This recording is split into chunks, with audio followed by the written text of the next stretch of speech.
Friends, just a quick show of hands. For whom is today the first session that they're attending? Okay, well that's enough people so that I'll give a very brief review of what we did last week, and then we'll move on from there. A scripture from the book of Ecclesiastes.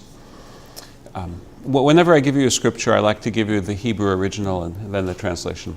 Chut mishulash lo bimehera yinatek. A threefold strand will not quickly be parted. Right? You know, we're a maritime town. Think of the hawsers that we use to secure, massive vessels to the pier. They're made of many, many, many strands.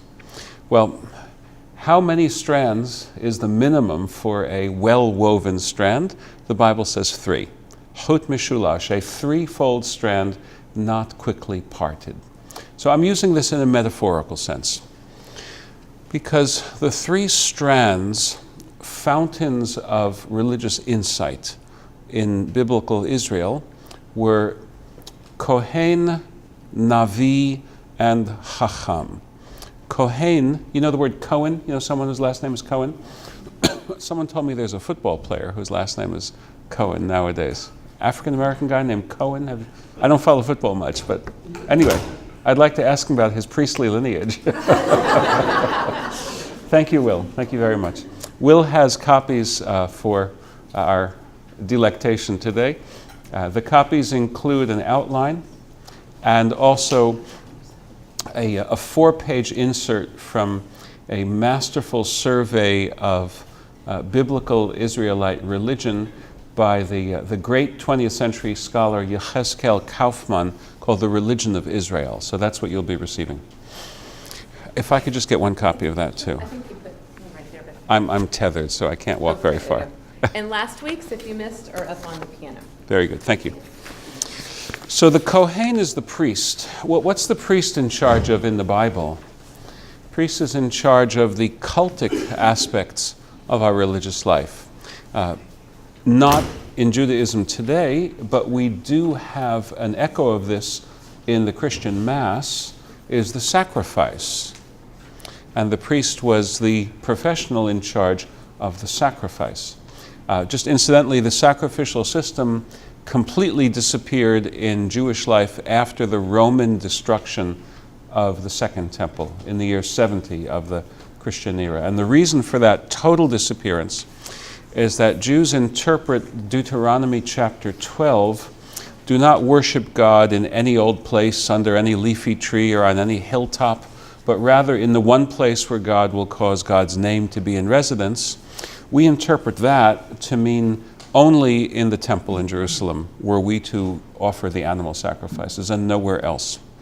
Now, as we get closer to the Christmas season, I think there are going to be a lot of people offering sacrifices at Hilltop.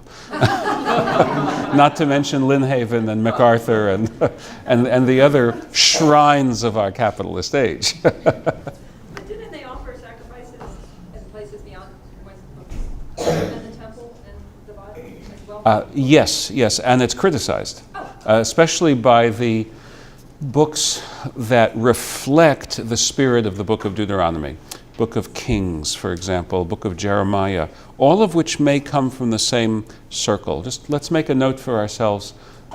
How did the Hebrew Scriptures come to be? Might be an interesting topic for a future study, because it's not only Mosaic with capital M, it's also a mosaic. So if you just ponder the pun there, it'll give you a sense of what might be a full course. Anyway, so the Kohen was much more important in biblical times in the Jewish religion than today, because today we don't have animal sacrifices, whereas we did up through the First Temple and Second Temple periods. The second is the Navi. Navi, I think the movie Avatar has the word Navi in it. But in Hebrew, Navi means a prophet. Now, when I say prophet, I don't mean someone who has a crystal ball and who makes predictions for the January 1st edition of the National Enquirer. Remember, Gene Dixon was the famous seer when I was a kid. Gene Dixon's 20 predictions for 1968 or whatever it would. That's not what we're talking about. The Navi, the prophet, think of a prophet as an ambassador from the court of heaven to our society, or to the court of our king. And occasionally the court of heaven has some messages to give for our society. Some of those are messages of rebuke. You're doing it all wrong. You're hurting each other, which is to say, you're hurting your brothers and sisters because I'm your universal father, so you're all siblings. Why do you harm any man, his brother or his sister? So that's a rebuke. But the Navi also would give words of condolence, consolation, encouragement, as in the book of Isaiah, chapters 40 and following. Be comforted, my people. You've already done the time. Granted, you did the crime, but you did the time. And you're about to go on parole. So you have that. Or at the very, very end of the book of Amos, the end of chapter 9, days are coming when the plowman will overtake the reaper. In other words, your harvest is going to be so abundant that it's going to be planting time before you're done harvesting. And the hillsides will drip with syrup. It sounds like, House of Pancakes motto. The hillsides will drip with syrup. In other words, there's going to be great abundance. And it also says, and my people will know peace and security. For a people which knew neither peace nor security, that sounded pretty good. So the Kohen, the priest, the Navi, the prophet, and the third strand in the great threefold cord of religious leaders in biblical Israel is the Chacham, the sage, the wise person. So our engagement for this entire semester of our adult formation is with the wisdom tradition that comes from the Bible. Initially, we're looking at the Hebrew biblical books of Proverbs, Job, Ecclesiastes, and then we'll be looking at two of the intertestamental books preserved in the Apocrypha, the Wisdom of Ben Sirach, also known as Ecclesiasticus, and the Wisdom of Solomon. And before we get to the end of our semester, we're also going to be looking at New Testament materials, and we're going to see how New Testament and rabbinic developments of the theme of wisdom have some very interesting parallels. Now, today we turn to the classic repository of the wisdom tradition in the Hebrew Scriptures, and this is the book of Proverbs. In Hebrew, the word proverb is mashal, and I'll have what to say about the different nuances of the word mashal in a moment. You may know that the superscription of the entire book is the Proverbs of Solomon, son of King David, in chapter 1, verse 1 of the book of Proverbs. And then again at chapter 10, verse 1, we have the Proverbs of Solomon. And then again at chapter 25, we have another collection of Proverbs of Solomon, but assembled by the men of King Hezekiah. So obviously we have different corpora in the overarching corpus of proverbial literature here, and they were probably assembled at various points in time and then added to. I'll be talking about that. But the name Solomon is prominently associated with the whole tradition of sapiential, of wisdom literature. So I want to get into that as well. But I'll be pursuing a bit of a historical, chronological approach right now. We're not 100% certain of the reconstruction I'm about to give you for the simple reason that it's very hard to date a proverb, right? If I tell you a stitch in time saves 9, you know that I'm speaking at some point after the invention of the needle. But that narrows it down only to a few 10,000 years. I'm sure there will be proverbs that are based on computer technology. I think that the proverb GIGO, garbage in, garbage out, is dateable technologically to computer programming. So if you had that proverb, you could say, this proverb is used in a text. Obviously, the text is not older than the last third of the 20th century. But it's difficult with most proverbs from the content alone to infer a precise date. Nonetheless, scholars have worked long and hard on this, and I'll be sharing a scholarly consensus on where this material came from. Bear in mind that wisdom is a feature of, in our perspective, of God having endowed us with intelligence and asked us to quest after reality in order to solve the problems of living. Therefore, wisdom is not inherently a national monopoly. Although I do know some nations of the world who are of the opinion that they and only they are wise, but just by nature, wisdom tends to be an international enterprise. And so is it with the wisdom traditions that we see reflected in the Hebrew Scriptures.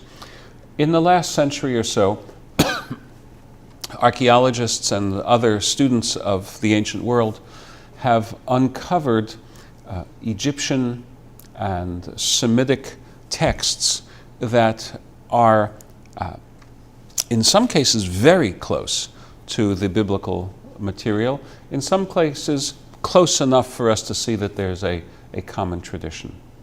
So the book of Proverbs and the other books that we're going to study are not uniquely Israelite. They are monotheistic, of course, but the works of the Bible that say there is one God and therefore you must create a just society reflecting the will of the one God who has set you free. That's the master story of the Hebrew Scriptures, from Exodus through to the end of the prophets. That's not what you see in the wisdom tradition. It's more international in scope. Nonetheless, we're going to do what we can to follow it historically. I'd like to begin with a quote from the book of Judges, which we understand to be very early material. So just if I could give you a very quick chronology.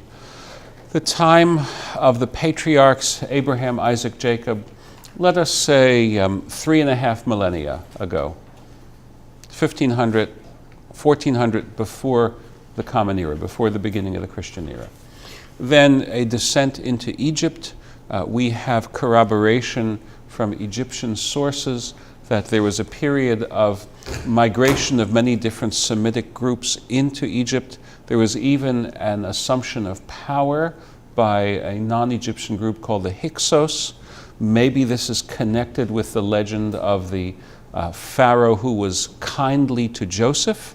Maybe he was kindly to a fellow Semite, the same way that President Jimmy Carter brought all these Georgians into his cabinet. And then Ronald Reagan brought all these Californians in, people you've gone back with a long ways. Maybe that's what's going on where Joseph served in Pharaoh's court. By the way, I've heard it said that this is the first reference to tennis in the Hebrew Scriptures. Joseph served in Pharaoh's court. All right. So then we have the story of Moses, the Exodus. This gets us to 1300, 1200 something. By the low 1200s, remember the numbers are going down because it's before the Christian era. By the low 1200s, we have a very important extra-biblical corroboration of the existence of a group in the land of Canaan known as the Israelites. This is a victory stele, an inscription that was unearthed by archaeologists in the late 1800s, boasts of the pharaoh Mer-Nephthah. Mer-Nephthah was the successor to Ramesses II. In the low 1200s, he's boasting about all his victories against his enemies to the west in the Libyan desert, and then almost as an afterthought at the end of the column, victories that he had in the east in the land of Canaan, and he includes a reference to having wiped out the Israelites. Their seed is no more. Well, apparently this is not the last bit of Egyptian propaganda, but it is a notable one. And what's valuable for us is not the truth claim, not the truth function of the claim, because it's false, but the unintentional testimony that it bears that there are Israelites in Canaan by the year 1200. We date the beginning of the monarchy in Israel, King Saul, King David, King Solomon, to around the year 1000 before the Common Era. So from 1200 to 1000 is very early in biblical history. It's what we call the period of the Judges, pre-monarchical. And the book of Judges, while to be sure it's had some later editing, some of the material, much of the material in the book of Judges reflects this very early provenance. So looking for the deep origins of the wisdom tradition in the Hebrew canon, I want to start with a quote from a famous story in the book of Judges. You may know that Samson had a habit of marrying the wrong woman. One of them, I wouldn't say took him to the cleaners, but certainly took him to the barber shop. In chapter 14, we have a story of Samson going to Timnah, a place, and casting his eyes upon one of the women of the Philistines. He wants to marry her. And we're also told that when he was in the vineyards of Timnah, a grown lion came roaring at him, and Samson killed the lion with his bare hands. If you remember the Cecil B. DeMille, Samson and Delilah, with Victor Mature and Hedy Lamarr, which is the granddaddy of all the talky Bible films. There was a great silent film called The Ten Commandments by DeMille in 1923, a very interesting film. And by the way, a colleague of mine, very fine scholar, Terry Lindvall of Virginia Wesleyan University, has written a wonderful book about religious silent films. It's called The Silence of God, but it's spelled S-I-L-E-N-T-S, The Silence of God. So if you're interested in that, I recommend my colleague Terry Lindvall, The Silence of God. But anyway, so Victor Mature wrestles this lion to death. He didn't want to do it. Victor Mature was not filled with physical courage at that point. It was an old and almost toothless lion, but nonetheless, I think they had to get a stunt double for that. So you may know the story. And then the Bible tells us a year later, Samson sees the remains of the lion still lying there. It's been reduced to a skeleton, and nestled inside the skeleton, there's a honeycomb. And the honeycomb has honey in it. So that leads Samson to propound the following riddle to the wedding guests when he goes to marry the Philistine woman of Timnah. He says, "Out of the eater came something to eat. Out of the strong came something sweet." Out of the eater came something to eat. Out of the strong came something sweet. You like that?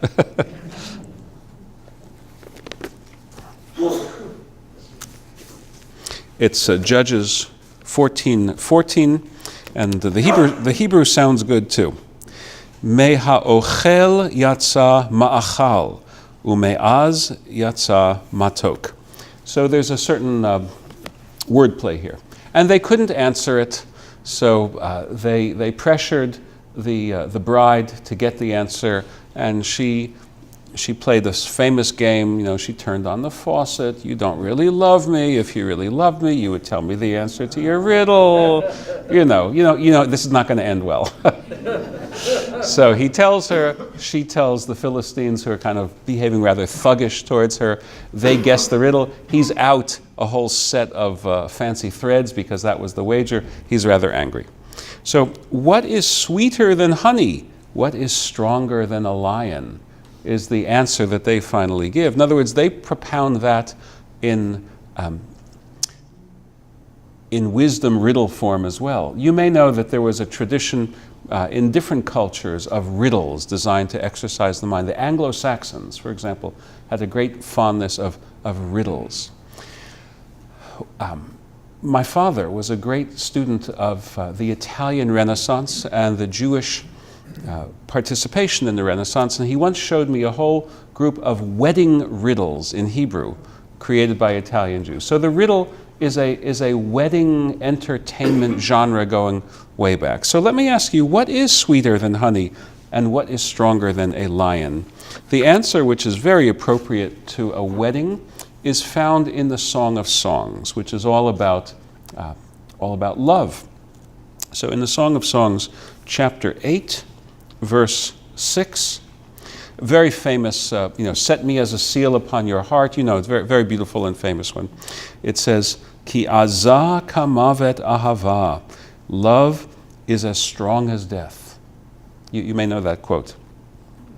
And all the many rushing waters could not quench the torrent of love. So what we have here in the book of Judges and then the book of Song of Songs gives us a little window into the old wisdom in the earliest strata of biblical Israelite history. But now we're going to forward to the era of Solomon, because as I mentioned before, Solomon figures prominently in the wisdom tradition. We have chapter 1, verse 1 of Proverbs identifying the entire book as the work of Solomon, probably overstated, but he certainly has a role in it. And then in chapter 10, verse 1, we have maybe the more original collection of Solomonically patroned or Solomonically collected, or maybe even Solomonically authored Proverbs. And then later on in the book, we have Solomonic Proverbs assembled by King Hezekiah. So this notion of Solomon being connected to proverbial wisdom goes a long way back. And let me give you a quote that will help you to understand this. 1 Kings chapter 3. It starts off right after saying that the kingdom was secure in Solomon's hands. He's gone through a very complicated and unfortunately even bloody succession struggle. He's managed to outlast or outmaneuver his older half-brothers, so that he came from rather far back in the primaries to winning the general election, as it were. That sometimes happens in American history too. So as soon as we hear that Solomon is securely the king, the next verse, Solomon allied himself by marriage with Pharaoh, king of Egypt. He married Pharaoh's daughter and brought her to the city of David to live there until he had finished building his palace and the house of the Lord and the walls around Jerusalem. So Solomon's principal wife, although he had many wives and many, many concubines, do you remember Art Linkletter? Yeah. Art Linkletter once had a child whom he was interviewing who said that King Solomon had 300 wives and 700 or 800 porcupines. But the princess of Egypt was the principal wife, and I'm sure there was no doubting that, because the dynastic alliance with Egypt was very, very strong and very important. Egypt was a superpower in that world. Egypt had been a stable monarchy for millennia by that point in time. And Egypt had a developed bureaucracy, including a chancery. Egypt had a dependence upon written records of administration. So let's see how that may have affected King Solomon's own approach to administration. Chapter 4. King Solomon of 1 Kings. King Solomon was now king over all Israel. These were his officials. And you hear the name of a chief priest. And then you have scribes. Eli Choreph and Achia, sons of Shisha. Scribes. And then you have Yehoshaphat, son of Achilud. We've also seen him mentioned in King David's administration. The recorder. And then you have the ones you would have expected over the army, over the priests, in charge of the prefects, in charge of the palace, in charge of the forced labor. That's a sign of Solomon's taxation policy. And then you have this interesting title, Zabud, son of Natan the priest, is the companion of the king. What kind of a title is that? Companion of the king. Is this like, Billy Carter? No. Companion of the king. It turns out this is an Egyptian title as well. So both in the prominence of scribes and recorders and in other details of the administration, we can see that Solomon is modeling his revolution in the governance of Israel on Egyptian models. Solomon has these Egyptian influences on his approach to governance. And why is this important for our study? Because we know from independent researchers that in Egypt this tradition of wisdom was very well established, and the scribe, the professionally literate leader in a largely illiterate society, was considered to be the repository of wisdom and the teacher of wisdom. And whom would he be teaching? Well, he might be teaching the many, many, many princelings who show up in the palace, right? Or he might be teaching the junior scribes. The scribal school is known as a feature in ancient Near Eastern life all the way back to ancient Sumer. There's a wonderful tablet, I think it's at the University of Pennsylvania Museum, translated by the great Sumerologist Samuel Noah Kramer, where the scribe, full of years and at basically giving a valedictory address at his retirement, when they give him, the gold stylus, is saying, when I first went to school, the subaltern would beat me, and the hall monitor would beat me, and the assistant teacher would beat me, and the teacher would beat me, and a whole litany of this. And then he says, by the end of the day, I wasn't sure if I'd gone into the correct profession.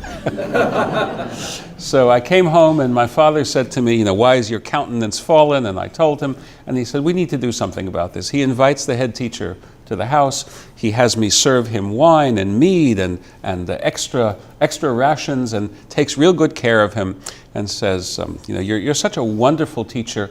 Could I motivate you to give some extra tutorials to my son? And the father was indeed very wise, because the head teacher, instead of making this guy the butt of his frustrations, he trains him to becoming the best darn scribe there's ever been since Sumer was first erected. And now at his valedictory, he's explaining how you too can get ahead in the world. Anyway, that's thousands of years older than Solomon. It shows us that the office of the scribe in Mesopotamia and also in Egypt was a venerable office and considered to be the source of wisdom. So it's not surprising that Solomon, who has, and he's done something which may sound remarkable or even questionable in Israelite terms. He's allied himself with Egypt. Okay, is the memory of Moses that short? But anyway, Solomon's done something that's very savvy, and in that connection we can better understand the famous story of Solomon's dream and Solomon's request. 1 Kings 3. The king went to Gibeon, to sacrifice there, for that was the largest shrine. And we've got this huge number of sacrificial offerings that he gives. That night, the Lord appeared to Solomon in a dream, and God said, "Ask, what shall I grant you?" Solomon said, "You dealt most graciously with your servant my father David, because he walked before you in faithfulness and righteousness and in integrity of heart. You have continued this great kindness to him by giving him a son to occupy his throne, as is now the case. And now, O Lord my God, you have made your servant king in place of my father David. I am but a young lad with no experience in leadership. Your servant finds himself in the midst of the people you have chosen, a people too numerous to be counted. Grant then your servant an understanding mind to judge your people, to distinguish between good and bad. For who can judge this vast people of yours?" So Solomon very famously asks for wisdom. God approves of the request and says, had you asked for something like wealth, you would have gotten that, but you've asked for something still better, because I will grant you wisdom, and using wisdom, you'll be able to take care of yourself just fine. And then we have the famous story of the two prostitutes who each claim that the baby is hers, cut the baby in two. You remember that story from the Bible. All of which is designed to show what a shrewd, sagacious, wise leader Solomon was. Now, there is one somewhat not straightforward aspect here. We hear about the great reputation of Solomon for wisdom. And it extends to the many proverbs that Solomon authored, and fables and animal stories and so on and so forth.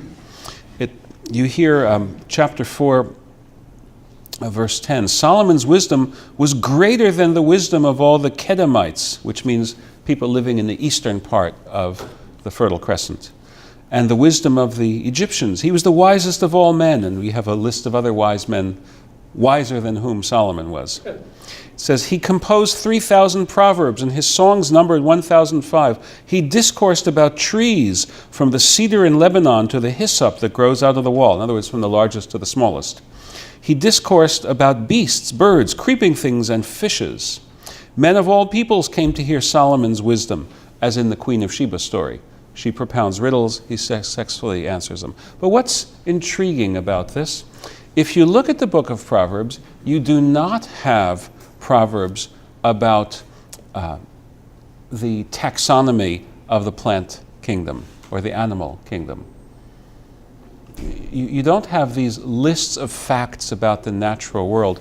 There is a great tradition of facts about the natural world compiled by Egyptian scribes. And there's even a technical term for that. These lists are called onomastica.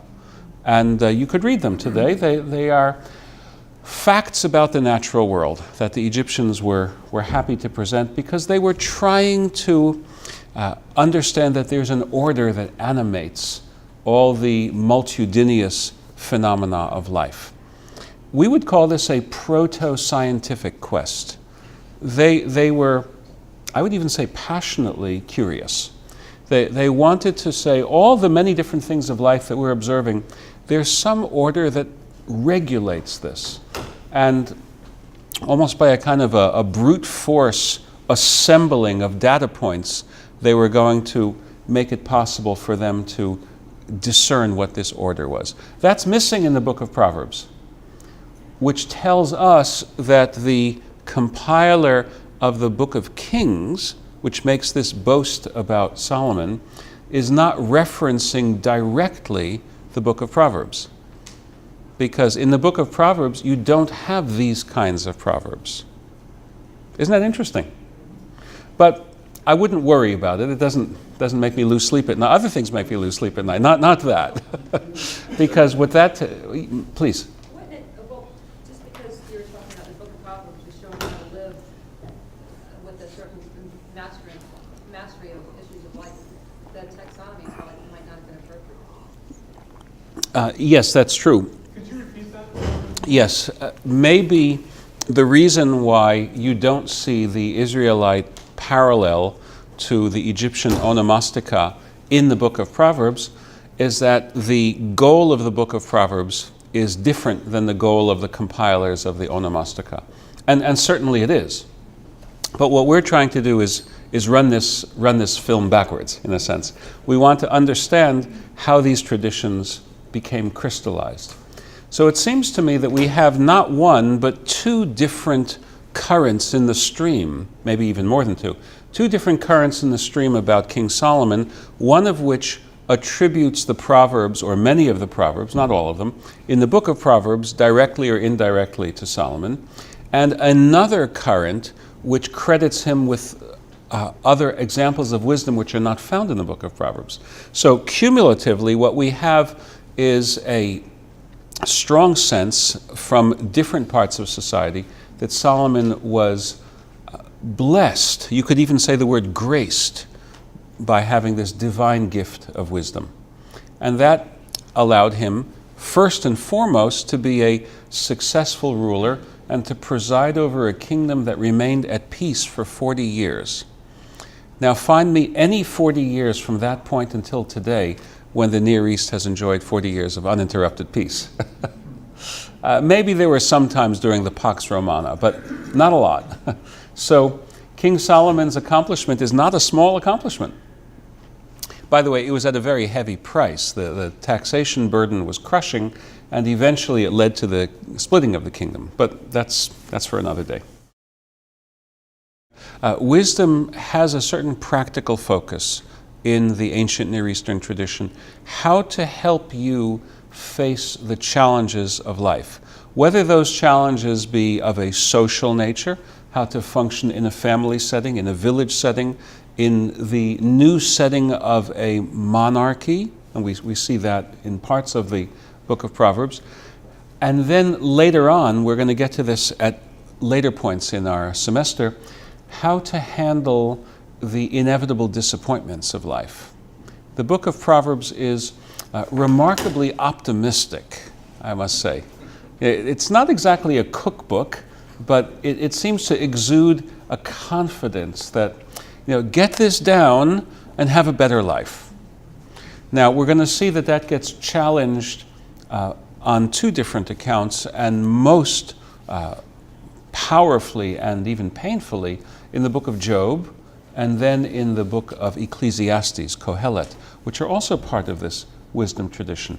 But for now, we have in Proverbs what may be the oldest collection of corpora of wisdom collections, and they do breathe this kind of optimistic spirit.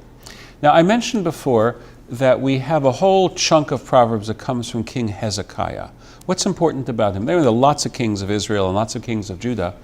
King Hezekiah was the king of Judah right after the destruction of the northern kingdom of Israel by the Assyrian Empire. The Assyrian invaders swept down, the poem, the Assyrian came down like a wolf on the fold, right? So the Assyrians destroyed the northern kingdom of Israel in the which is say the late 700s before the Common Era. Hezekiah withstands Assyrian attacks. There's a great chapter in Isaiah and a great chapter in the book of Kings about Isaiah standing on the battlements of the old city of Jerusalem and hurling a sermon at the Assyrians. You will not pass here. One of the great moments in one of the various pilgrimages I've taken to Israel and Jerusalem was being in the old city of Jerusalem, and the archaeologist was showing us the unearthed remnant of the wall of Hezekiah. So I had my students with me, and we all stood right next to that, and I read the speech of Isaiah from that. No, it could have happened there. It might not have happened there. It's like, George Washington slept here. But, or for a Christian, there are all these, in the footsteps of Jesus. Right? Actually, there are two competing routes, depending on which tour operator you want to pay. Two competing routes through the Galilee in the footsteps of Jesus. But the idea of closing the gap historically and being, in some sense, right there in the footsteps of great predecessors is very, very powerful. So Hezekiah is associated with the heroic defense of Jerusalem. Hezekiah is also associated with great skill and, again, wisdom, because it was Hezekiah who created the tunnel to secure the water supply of Jerusalem in the event of a siege. Sieges often won not because the walls were breached, but because the defenders succumbed to thirst or hunger. So creating a protected subterranean tunnel so that, and it was usually women, the toughest jobs go to women. What a surprise, right? The women could get the water without being shot at by arrows. That's a credit to King Hezekiah. Remember back in the 1990s when we briefly ran a governmental surplus? We were wondering about what should we do with the peace dividend? Remember that? What should we do with the dividend? I'd like to have such a problem today. Hezekiah's answer to what to do with the dividend was create a secure water supply. In other words, anticipate tomorrow's trouble and meet it today. Right? That was a stitch in time that saved 9. Okay. So Hezekiah credited with great wisdom, and also, in a way, Hezekiah was the new Solomon. Solomon was the last ruler not to have some Jefferson Davis type figure ruling over a breakaway kingdom. Jeroboam, son of Nevat, was the arch secessionist in the book of Kings. He breaks away from the rule of Solomon, and unlike the American Civil War, it's the North that secedes, and they secede successfully. They create this kingdom of Israel. But the kingdom of Israel was destroyed after 200 years, and Hezekiah, king of Judah, scion of David and Solomon, Hezekiah, like Solomon, his ancestor, is now the sole king over Israelites, whom increasingly we call Judeans. In another century or so, they're going to start being called Jews, which is the same thing as Judeans. So it's not surprising to me that part of the work of the men of Hezekiah was to go back to the areas where Solomon was considered to be so excellent, one of which was the patronage of the compilation of wisdom. So that accounts for some of that.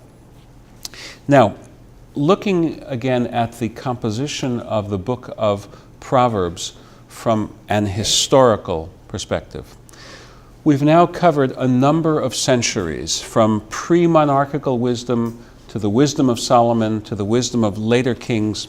But as you may know, even from Sunday school history lessons, the kingdom of Judah itself was destroyed. It was destroyed by the Babylonians. The Jewish people were carried off in exile to Babylon, a period of intense questioning. How does such evil happen to us? Were we indeed so evil as to merit this? And you see the book of Lamentations exploring that. Okay, we have been wicked, we have sinned, and this time you did not forgive us. But then you also have the exploration that shows up in the wisdom literature, especially in the book of Job. Job saying, I'm not guilty, as my 3 so-called friends are saying. I don't deserve this. God, can you just let me know what's going on? And God does show up. Doesn't exactly give Job the answer that Job was explicitly asking for, but he gives Job an answer. At least he gives Job an answer. And we'll explore that when time comes. But many scholars identify the pessimism that you see in Job as being something that comes to the fore after the time of the destruction of the temple. I should tell you, I'm not sure.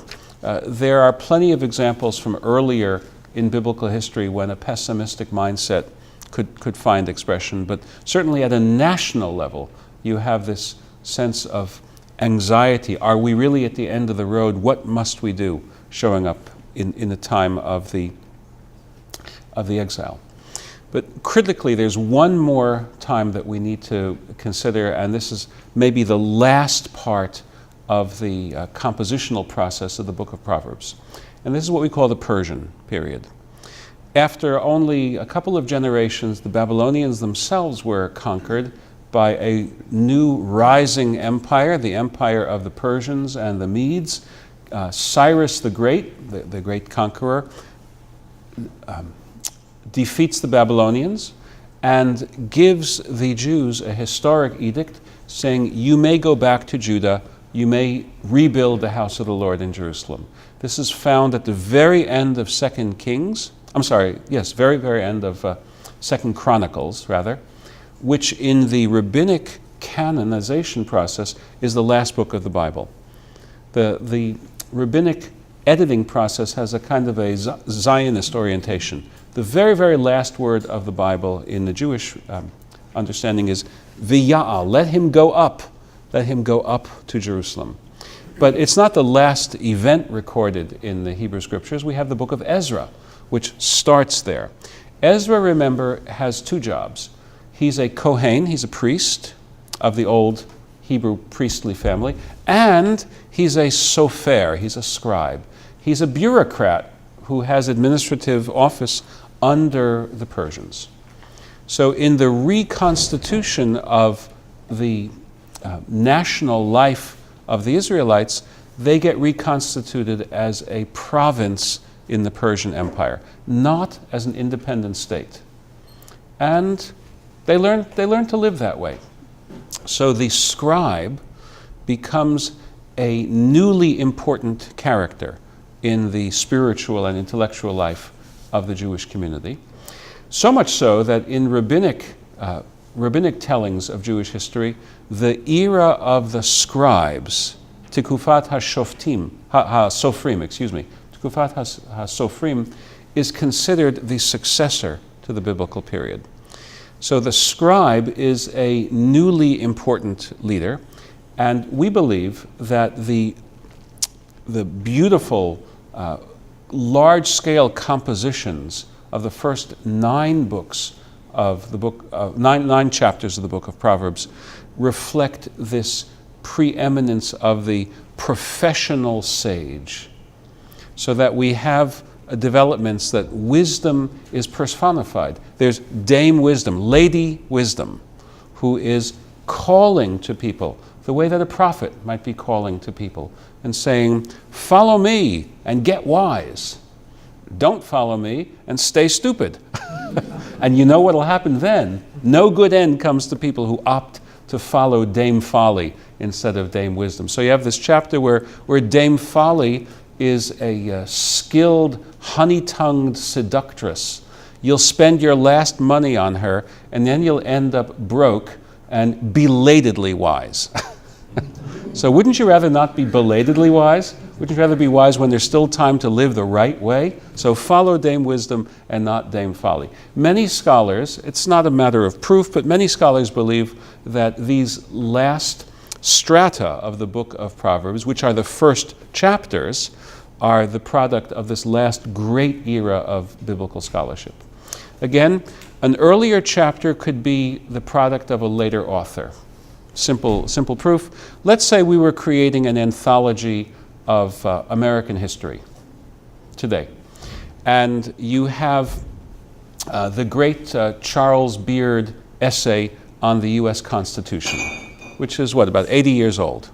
So the Constitution, 80 years old. And then you have an older document, the Abraham Lincoln's second inaugural address, which is contemporaneous with the Civil War. Right? So the Civil War is before the Beard essay about the Constitution. But the Beard essay on the Constitution deals with an earlier part of Jewish history, of American history, than the Abraham Lincoln. So don't be confused by where in a book a chapter may show up. It could be an earlier chapter about a later event or vice versa. So what we've done now is we've had a chronological survey of how we got to have the book of Proverbs, a summation of many centuries of wisdom. And what we hope to do next week is really dig into the specifics of the book and to wrestle with and live with and learn from the specific statements themselves. So we're not in the habit of giving homework, but again, the more we put in, the more we get out. If in the course of the coming week you're able to spend a few hours reading carefully, reading slowly, reading carefully, and pondering the applicability of verses from the book of Proverbs, we want to make sure there's time next week for us to be sharing the verses that move us very much. Will? Thank you. Okay. I think we're ready for some closing remarks. Yeah. Just again, very quickly, if you want to watch the video from this or from last week, christandstluke's.org/wisdom, you can sign up there. We may try to even update that page and put all the content right on that page if time allows, but at least sign up there so you can get that via email. We need to wrap up right now, so if you have questions, save those, hold on to those, and bring them back next week. And I can stay a few minutes as well. Okay, great. So if you're going into service, I will never consent to be the reason why you're late for worship. But if you've already worshipped at the earlier service and you'd like to stay a few minutes, I'm happy to stay as well. A good week to everyone.